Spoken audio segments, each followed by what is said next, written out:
Hearing Thor's inquiry in a deliberately lowered voice, Roxia couldn't help but grin. His tone was filled with a strange emotion of pride or showing off his strength, and he turned to introduce to Thor.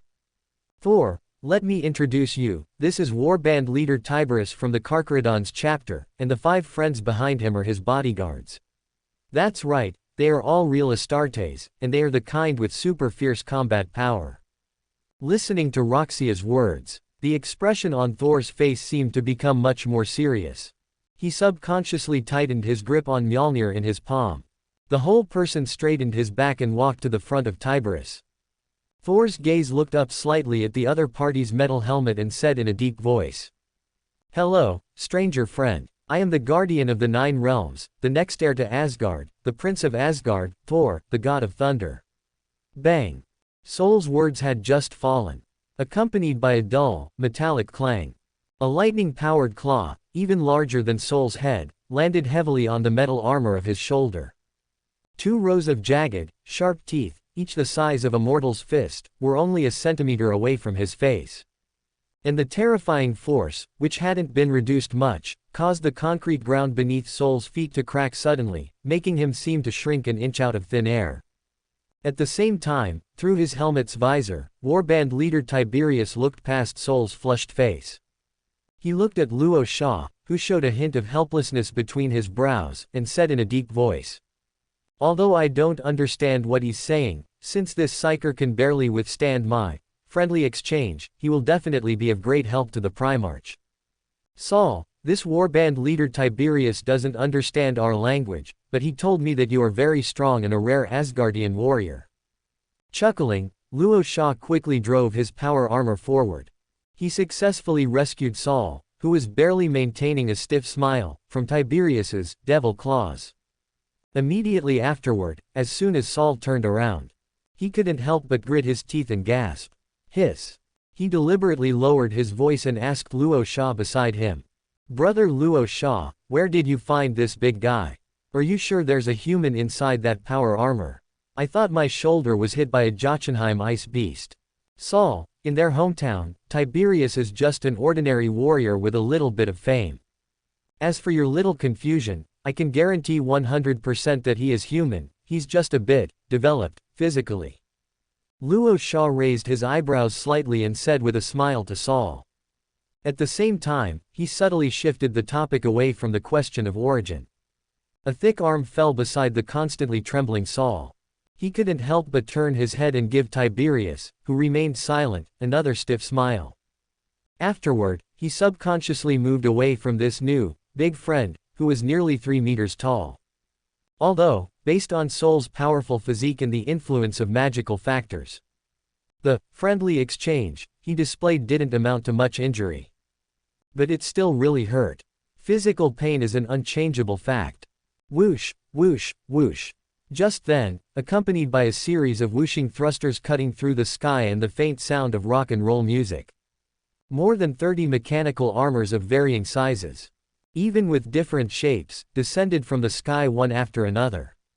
They landed heavily near Luo Sha and the others. This Iron Legion, led by Tony himself, was displayed in front of everyone for the first time. Everyone, miss me. And you, Sol, you are such a disloyal fair-weather friend. You just left me and flew over here alone. Tony, whose metal mask quickly opened, first winked at Luo Sha.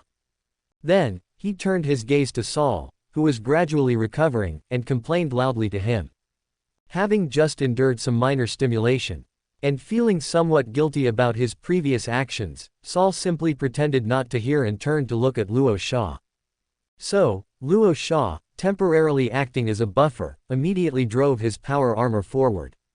He introduced warband leader Tiberius and the others to Tony one by one. Perhaps sensing Luo Sha's helplessness, this time, Tiberius didn't show Tony any friendly exchange. He merely shook his metal helmet, considering it their first meeting. Soon after, the group went together to the interior of the base, where the ceilings were brightly lit, the overall layout was neat and tidy, and a large number of defense forces and automatic servo robots were busily moving around. During this period, Tony, noticing the number of people present and their combat skills, couldn't help but tease Luo Sha's warlord behavior. and said that if he were still doing arms deals, Luo Sha would definitely be a big customer. Luo Sha, with a calm expression, didn't say much, just gave him a disdainful glance. Then, Luo Sha randomly stopped a passing Defense Force member. He asked the excited person to notify Iron Man David and Doom to come and meet for a meeting.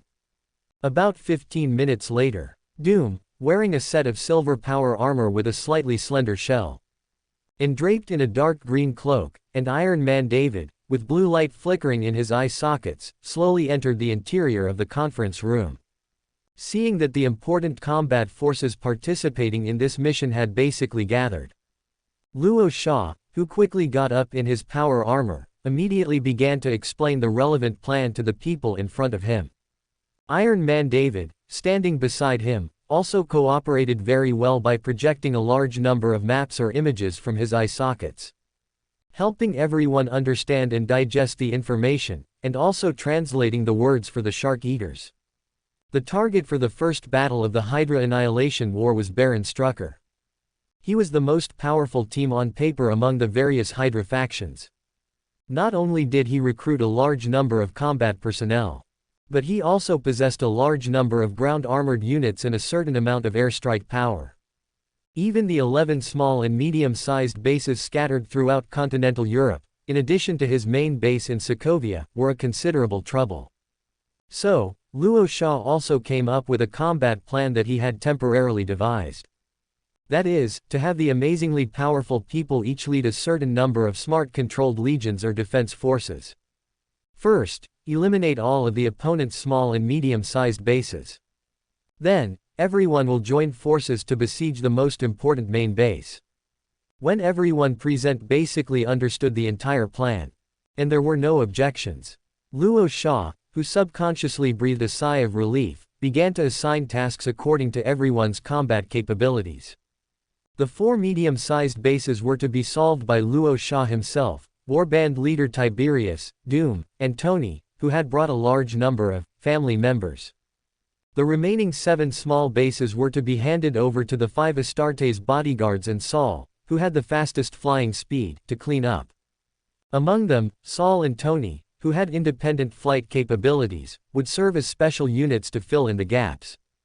If the offensive at a certain base encountered some flaws due to various accidents, then, after they finished off the enemies at hand, they would provide necessary support based on the situation at the time.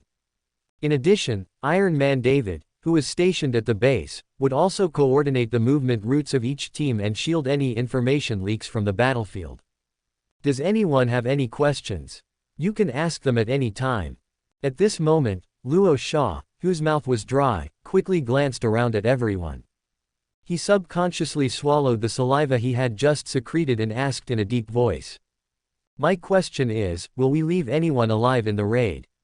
After all, there may not only be those fanatical lunatics in the Hydra base, maybe. Tony, frowning slightly, glanced around at the silent crowd. He turned his gaze to Luo Sha and asked softly. There are no maybes. Tony, are you planning to keep the Hydra fanatics to breed? Do you still remember the original intention of the 3 of us establishing the Inquisition, not long ago? Wasn't it to make this kind of difficult decision that others couldn't understand? For heretics who betray humanity, we must eradicate them completely. Thank you all for your support. 130,738. Inside the brightly lit base, 100 Aeotian-class machine guards and roughly the same number of automatic machine bees were neatly arranged in several rows. 5 Fortress Star intelligent control machine soldiers, whose size was comparable to Terminator armor and whose thick metal shoulders carried Hellfire hammer laser cannons, also stood at the rear of the formation.